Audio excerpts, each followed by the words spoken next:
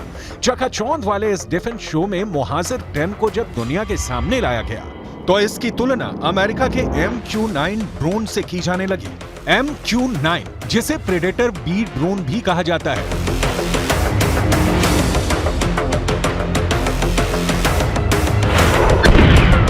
ये वो ड्रोन है जिससे अमेरिका ने अफगानिस्तान और पश्चिम एशिया में अपने बड़े बड़े टारगेट को खत्म किया है।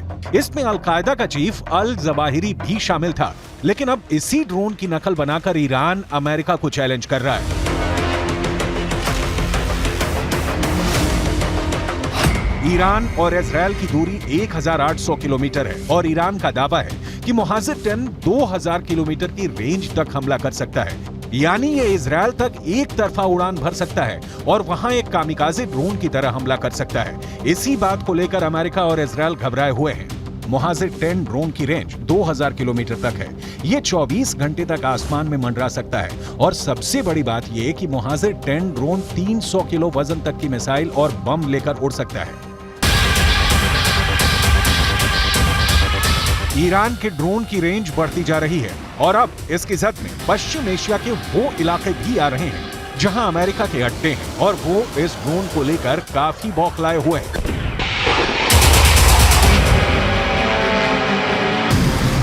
ईरान एक ड्रोन पावर है और दुनिया ये बहुत अच्छी तरह से समझ चुकी है कि ईरान से युद्ध करना आसान नहीं है।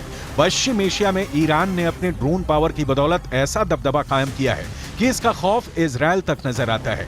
ईरान की ऐसी ही ड्रोन पावर को काउंटर करने के लिए इजरायल अब लगातार अपने आयरन डोम जैसे मशहूर एयर डिफेंस सिस्टम को लगातार अपग्रेड करने पर मजबूर हो गया है। मुहाजिर 10 ही नहीं, ईरान अपनी ड्रोन इंडस्ट्री को लेकर अब बहुत ज्यादा आक्रामक हो चुका है। ईरान जानता है कि जब तक उसकी ड्रोन और मिसाइल पावर मजबूत है, ये बात मायने नहीं रखती कि उसकी कमजोर एयरफोर्स इजरायल और अमेरिका के खिलाफ कैसे काम करेगी।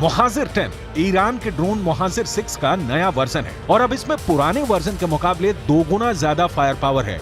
अमेरिका का तो ये भी इल्जाम है कि ईरान अपने मुहाजिर 6 ड्रोन रूस को सप्लाई कर चुका है, जिससे यूक्रेन में लगातार हमले भी किए जा रहे हैं। ईरान का नया ड्रोन मुहाजिर 10 पुराने वर्जन के मुहाजिर 6 के मुकाबले काफी बेहतर है।